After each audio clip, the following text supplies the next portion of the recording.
بسم اللہ الرحمن الرحیم۔ ہمارے حضور صلی اللہ تعالیٰ علیہ وسلم پر جادو کا اثر۔ مدینہ میں ایک جادوگر تھا جس کا نام لبید تھا۔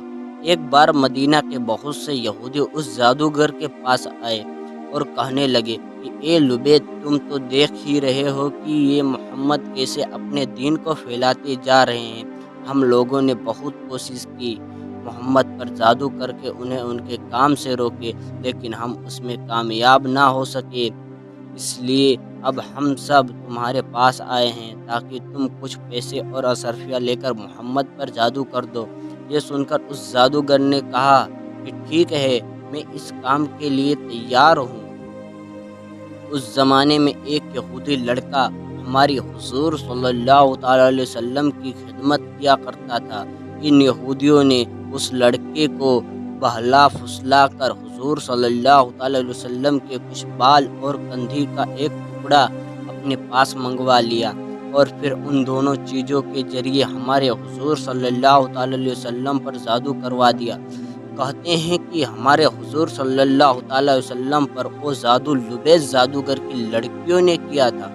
انہوں نے ایک دھاگے میں 11 گاٹھیں لگا کر ان پر جادو کیا اور پھر انہیں کھجور کی ایک لکڑی میں رکھ کر جادو دور جنگل کے ایک کنویں میں ڈال دیا۔ ہمارے حضور صلی اللہ تعالیٰ علیہ وسلم پر اس جادو کا اثر یہ ہوتا تھا کہ حضور صلی اللہ تعالیٰ علیہ وسلم اپنے آپ کو بندھا ہوا محسوس کرتے تھے، اور کسی کام کے بارے میں یہ خیال ہوتا تھا کہ وہ کام تو میں کر چکا ہوں، لیکن ابھی وہ کام نہ کیا ہوتا تھا، اور جو کام کر چکے ہوتے تھے اس کے بارے میں خیال آتا کہ ابھی میں نے یہ کام نہیں کیا ہے۔ لیکن ان سب کے باوجود جادوگر کا جو اثر تھا وہ بس آپ کے جسم پر ہی ہلکا پھلکا تھا۔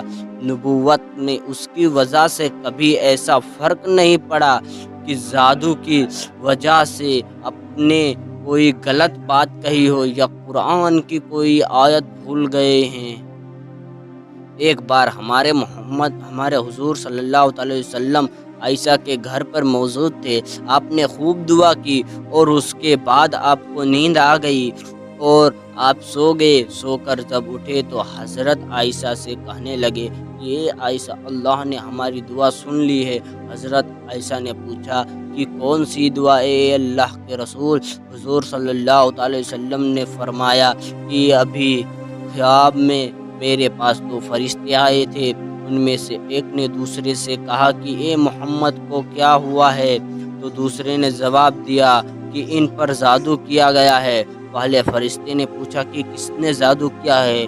تو دوسرے فرشتے نے جواب دیا کہ مدینہ کے ایک جادوگر نے ان پر جادو کیا ہے۔ پہلے فرشتے نے پوچھا کہ کس چیز پر جادو کیا ہے؟ دوسرے نے جواب دیا کہ ان کی کندھی اور بالوں پر۔ پہلے والے نے پوچھا کہ وہ کہاں ہے؟ تو دوسرے فرشتے نے جواب دیا کہ وہ کندھی اور بال جنگل کے ایک کنویں کے اندر پتھر کے نیچے رکھے ہیں۔ پہلے فرشتے نے پوچھا کہ اب انہیں کیا کرنا چاہیے؟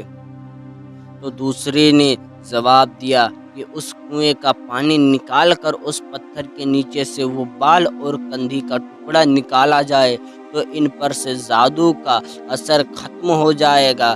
پھر حضور صلی اللہ تعالی وسلم نے کچھ صحابہ اکرام کو جنگل کے اس کنویں کی طرف بھیجا کہ جس میں بارے میں ہمارے حضور کو خواب میں بتایا گیا تھا کہ اس کنویں میں آپ کے بال اور کندھی پر جادو کر کے ڈالا گیا ہے۔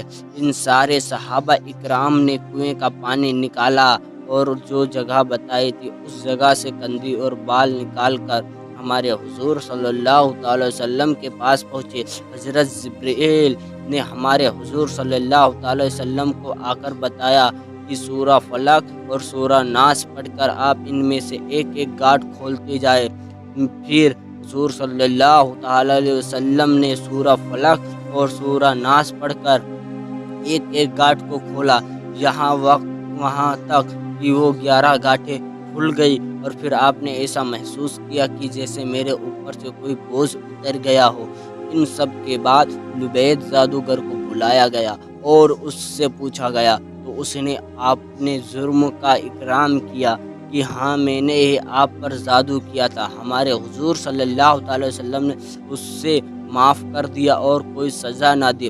ہمارے حضور صلی اللہ تعالی وسلم پر جادو کا اثر اللہ کے حکم سے ہوا تھا، کیونکہ ہمارے حضور صلی اللہ تعالی وسلم بھی ایک انسان تھے، لیکن اس کی وجہ سے ہمارے حضور صلی اللہ تعالی وسلم کی نبوت پر کوئی اثر نہ پڑی۔ Thanks for watching.